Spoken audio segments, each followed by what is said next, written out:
So besides the family, Yeah. let's think about the Other current areas. situation, right? Yeah. Things are quite unpredictable, Yes. inflation, all kinds Yes. of things, retrenchments going on. Um, I think you have a personal story, Mm, mm. and maybe you can share that as how do you yourself apply that anti-fragile mindset? Sure. Talking about money, wow, I tell you, that's a deeply personal topic to me. Because I lost my job as a sole breadwinner in 2013, November. Right. So I'm sure now a lot of people have lost their jobs already. Lah. Yeah. So the fragile way to approach a job loss is to give up. That means like, our brain has a very funny ability to create stories. Like, for example, there was this flashing thought in my mind to say, money not important. I earn $24,000 per month, but let's not look at the money anymore. Just maybe drive Grab, live life simply, maybe explain to my children, hey guys, don't travel anymore. We cannot go to Din Tai Fung and Swensen anymore. Let's live life simply, live almost like a monk. We only need $2,000 per month to live. That's a very fragile mindset. It sounds very good, right? Actually, it sounds like, wow, these people are so contented. Wow, worth respecting. But I've met so many of them. Actually, they are not contented. They just gave up. They feel like, since I cannot earn that $24,000 per month anymore, let's not even try. Let's just drive Grab, earn $2,000. As long as 我没有偷没有抢, as long as I don't steal, I don't beg for a living, I still have dignity. Who cares? I can still earn $2,000 per month. So I call this a fragile mindset. Okay, yeah, and I almost became like that. I wanted to work in the church, in an NGO, and I say like money not important. Maybe explain to my children my work is meaningful, right? But all these are lies, lah. It's just lies that I tell to myself to make myself feel good for not earning $24,000 per month. Okay, so that's all fragile. Then resilient is never mind. I just send out thousands of resume. I'm pretty sure I can go to hundreds of interview. Finding a job is a resilience game. It's a numbers game. Never give up. If you go and look for a career coach in those Workforce Singapore, right? They'll tell you that, like press on, send out more resume, and that's called resilience. Okay, I'm not trying to judge these people, but I'm just saying that's not the way to succeed in life. We don't just press on and press on. Like Joseph Schooling, right? If he doesn't win any Olympic, I mean, this is before he won gold, right? He doesn't just press on. He actually learned techniques to improve his strokes, correct? Improve his diet, improve his weight. There is something to be improved.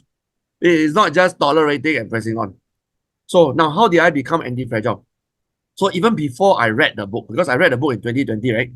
Yeah, but I lost my job in 2013, right? So somewhere along this line from 2013 to 2020, I actually became anti-fragile without knowing the word. Yeah.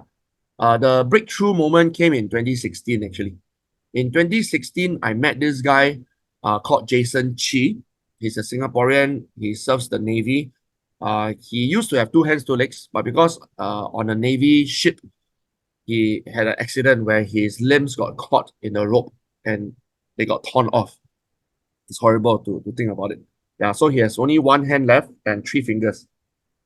So a fragile person, after losing their limbs, would probably kill themselves, or go to Orchard Road, sell tissue paper, and just earn a living selling tissue paper. Right? A resilient person would maybe continue to just live life, right? Just normally go and brush teeth, go and just live life, lah. Don't kill yourself, don't give up hope. Maybe 打杂, that means work as a toilet cleaner, work as a dishwasher. Just try to make life work for you. Anti-fragile person would go and win gold medal for table tennis multiple times. And that's what Mr. Jason Shi did. Right? Imagine when he had two hands and two legs, no gold medal. After he lose three limbs, three gold medals. So when I met him in Yeah, that is 2016, amazing. that's amazing. That's anti-fragile to the max. That means he made use of his disability to motivate himself to train every day until he win gold over and over and over again. And Mm. not only lose his limbs, mind you, he lost his eye to cancer. his right eye was removed during a surgery due to cancer. And after that, what happened? He win another gold medal. How do you play Okay. table tennis with only one eye? You know, you can't even judge the distance of the ball, right? Correct. You need bifocal. Yeah. So when I met him, I thought like, well, I lose my job. This guy lose his limbs. And And then then I. then I keep whining and Okay. whining like, oh, how come cannot find job? How come my wife not working? How come my father not rich? How come PAP Mm. never support me? I'm trying to be sarcastic here. I hope everybody can feel it. Yeah, because if you check Facebook, right, I tell you, Mm. there are so many people like that. I have zero respect for such people. Right? They Mm-hmm. don't create a brand new career for themselves. All they know how to do is complain about their family, never support them, complain government never support them, complain they vote for the wrong MP. Like quite disgusting lah when you think about it actually. They don't take any responsibility for their own life. And I was like that. So I'm very thankful I met Jason Chi. Wow. Even though he's not a coach, he's not a motivational speaker, but just by looking at him, just by knowing how he lived his life, I felt that, wow, this guy is Mr. Anti-Fragile. And I decided, okay, obviously I'm not the one who win gold medal, but I want to create more than $24,000 per month for my family. Not that I need $24,000 per month, but I just want to set a goal. Just like we don't need gold medals, right? Right. I mean, Jason Chi is not Mm. going to die if he doesn't win gold medal. Right? People don't die because they don't go to Mount Everest. But it's a goal you set for yourself. And I said for myself, I must earn more than 24,000 Sing dollars per month for my family, just to prove to myself that this thing called anti-fragile works. Yeah, and after that, of course, gradually it happened. Mm. I think, yeah, you're right to say it's not about winning the gold medal. I think for Jason, he ended up winning it. But even if he didn't win, the attitude that he had, right, to be able to see beyond life that he used to know, right, as a well-bodied, Yeah. full-bodied person, and now he is a handicap. Yes, To be able to break that mindset, like, okay, if I have only two arms, can I swim? Yes, yes, you can. If I only have two legs without arms, can I swim? yes, Yes, but because we have watched so many things on TV, Olympic Games, Commonwealth Games, and all kinds of swimming competitions, yes. we have locked ourselves in a sense that only people with two arms and two legs can swim. you know Yeah, yeah, yeah, so I think what Jason and many other people like him have done is they look beyond that and says, why not? So they, if I may use the word, reinvented themselves, or at yes, least they were not giving excuses to themselves, why they can't do this and this and this and this, correct. right? Rather, they looked for possibilities and tried it. Now, maybe he started with table tennis and it didn't work out, Yeah, but with that same mindset, yes, he would have gone and tried something else after that, for right? sure. And Yeah, then maybe after that, another thing, until he found something that worked. yeah, yeah, yeah. Yeah, you're right. I mean, that one just happened to be table tennis, just happened to be gold medal, but it's really his anti-fragile spirit of embracing, in fact, his disability. Sometimes I joke with people because there's another famous person without limbs, right? His name is Nick Vujicic. Mm, Yeah. yes. I mean, Nick Vujicic is way more famous than Jason Chi for sure. Lah. He's a global keynote speaker. Yeah. And you know how much he charges per speech? I have US no idea. $25,000 per speech. Can you imagine just going on stage to talk for 1 hour? You earn US $25,000. And he doesn't even have one hand. Jason Chi has one hand. Nick Mm. Vujicic has no hands, no legs. Okay. Yeah. And he's not a famous speaker in spite of his disability. Right? He's a famous speaker because he has no hands to legs. Yeah, so I always joke with people that the reason why I am only earning about $5,000 to $10,000 per speech, right, and not 25,000 is because I got two hands and two legs. Of course, it's ironic, lah, Okay. right? Because in certain industries, you think about it, the more disabled you are, the more money you earn, right?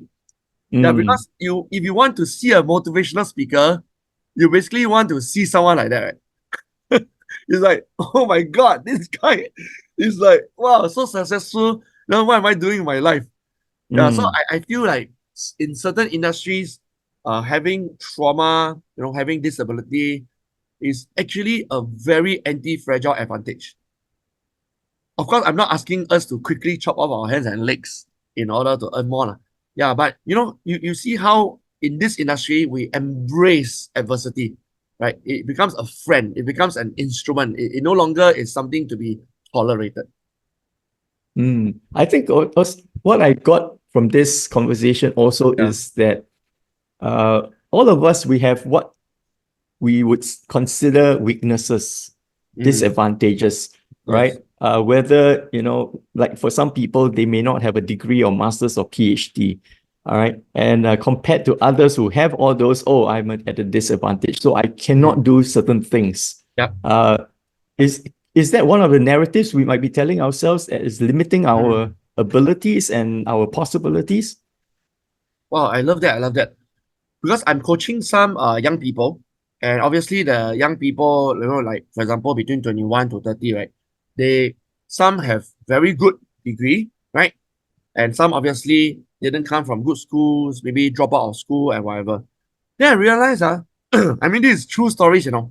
I realized that those people who don't have good degree, they tend to do very well in business, right? Because they have nothing to depend on, right? They know that their resume doesn't look good. So they will cut it off, right? They won't even try. They will say like, okay, let me run a food business. Let me run a backpack business. Let me run a coaching business. And because that is their only way to sort of survive and pay bills, so they put their 100% attention in it. Right? I myself have a good degree like, from NTU. Yeah, but because I was rejected by so many jobs that I cut it off. I thought to myself, it's going to be a waste of time to send out even more resume. So in 2014, I said, okay lah, enough is enough. Let's start a business. Right. So So in a you don't way, even mention it, right? I noticed you yes, don't even mention it, I don't that you mention have a which one. degree. Yeah, Yeah. yeah, yeah, yeah. Correct, correct, correct, correct. Good point, good point. Yeah, it's nowhere on my website that I got a mass comm student, second upper honors I from noticed that, yeah, you don't Ah, mention it anymore. So it's like that's not something that will, in that sense, make you stand out because so many people already have a degree. yeah, So what you focus on about yourself are other things that yes, that people are looking for and people yes. need, and so you are meeting people's needs, right? And so I think what Oh, what I get also you're saying is, yeah, if you don't have a degree, for example, you have other yeah, strengths. You can yeah. focus on those strengths, amplify those strengths, build on those strengths, right? Yes, And you yes. will be able to do something to meet people's needs. And that's what people are looking for. Wow, Pakistan, that is really bullseye, right? That's really bullseye. Yeah, because this is do you see how this is a complete paradigm shift? Because I still meet people who lost their job today. Because I've been coaching people who lost their job for 10 years now. And you know what they tell me? They say, should I go and get a master's? Mm. Like, hello, hello. Do you get it? Like, do you get it? How many times do you need to lose your job before you get it? Oh my God, I can't believe in 2024 we're still asking this question. Oh, do I need to get a master's? Do I need to get a PhD? Then I ask them, how much do you need? They say, probably another $50,000. I say, do you know what business you can start at $50,000? They say, business. I'm not a business person. Oh my God. I mean, that sounds so much like me in 2014 before I started my business. So many people invite me, say, Eugene, you speak well. Why don't you become a speaker, become a coach? I say, oh, how much does coaches earn? How much does speakers earn? Will I get stability in income? Maybe some months I get money, some months I don't get money. This is my narrative in 2014. That's why for one full year, right, I tell you, I was just trying to be resilient, send out more resume, go for more interview. That is only to the breaking point, the breaking point where I realized my mass comm degree from NTU is useless. Like nobody even looks at it and say, wow, we're just looking for a candidate like you. Then I realized it's Even time if to you find. manage to get a job, right, and Yeah, somebody employs you because of that, yeah. you kind of enter at a entry level or Commodity. I call it maybe some commodity. correct, A and then they will commodity. kind of test you out, and so, but then eventually what makes you rise up or Yes. shine Yeah. is other strengths. It's not that degree, right? Correct. Other things, your personality, your character, your Yes. likability, and all that Yes. kind of thing that will actually make you finally stand out and shine.